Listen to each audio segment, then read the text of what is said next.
Imagine you were running a bakery, right? And suddenly the price of flour and electricity just triples overnight. Oh, wow. Yeah, literally overnight. Right. But your customers, they suddenly have way less money to spend. That is basically what we're looking at today. Welcome to the deep dive. Thanks. Yeah, today we are looking at this highly detailed April 2026 Goldman Sachs research document. Exactly. And our mission today is to clearly explain the underlying logic of this complex financial report, because it's about the hidden supply chain of our everyday lives. Right, the consumer ingredient sector. I mean, these are the companies making the flavors, the fragrances, and, the chemical compounds and basically everything. From your favorite potato chips to your daily moisturizer. Exactly. And the geopolitical conflict in the Middle East is creating this massive margin squeeze for these invisible giants. The report specifically mentions a 450 basis point margin risk, which, simply put, means these companies could lose 4.5% of their total profit margins. Yeah. And in a volume-heavy business like food and cosmetic ingredients, that is a catastrophic hit to the bottom line. I can imagine. We are looking at the steepest rise in chemical prices ever recorded, honestly, combined with surging freight and energy costs.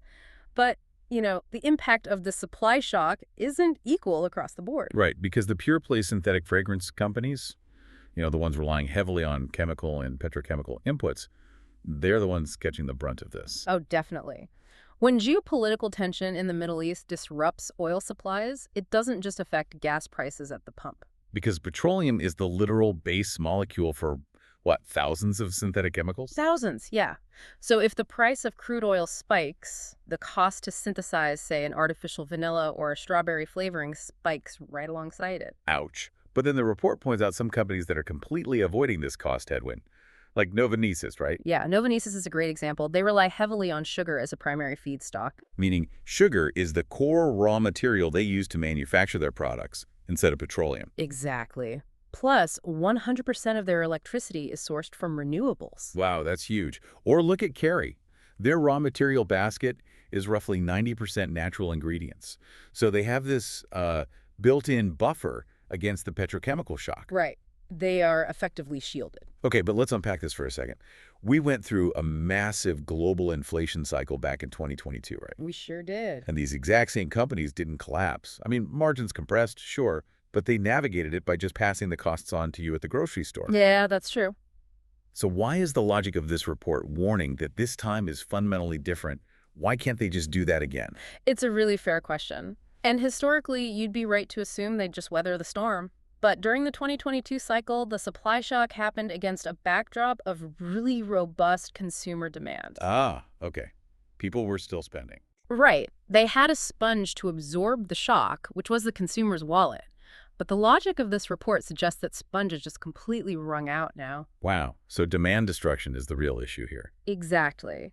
The data from the Asia-Pacific region proves that the historical model is basically broken right now. Consumer confidence there has tanked. And that is a huge problem because these consumer ingredient companies have about 21% of their sales exposed to the Asia-Pacific market. Yeah, 21% on average. It's a massive chunk. The report highlights some pretty stark examples of this, too. Like Unilever is currently slashing prices by up to 50% in Thailand. 50%, just to keep customers from walking away. That is wild. And on the flip side of that squeeze, you have the Indian bottled water brand, Bisleri. Oh, right.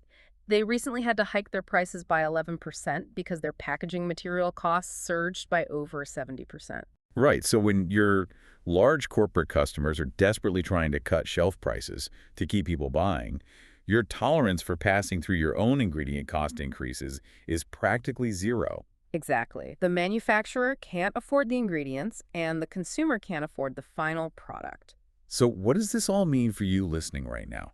Well, it means these invisible macroeconomic pressures are the exact reason why your favorite snack or lotion might suddenly get noticeably more expensive. Or why a brand might just quietly disappear from the shelves altogether.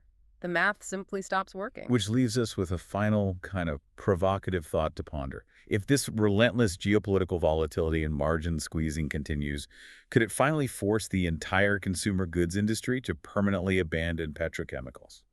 In favor of locally sourced, bioengineered alternatives. It really could. Yeah, it's definitely something to think about next time you check an ingredients label. Well, that wraps up our mission for today. Make sure to subscribe to the channel because the analysis in our next deep dive will be even more exciting.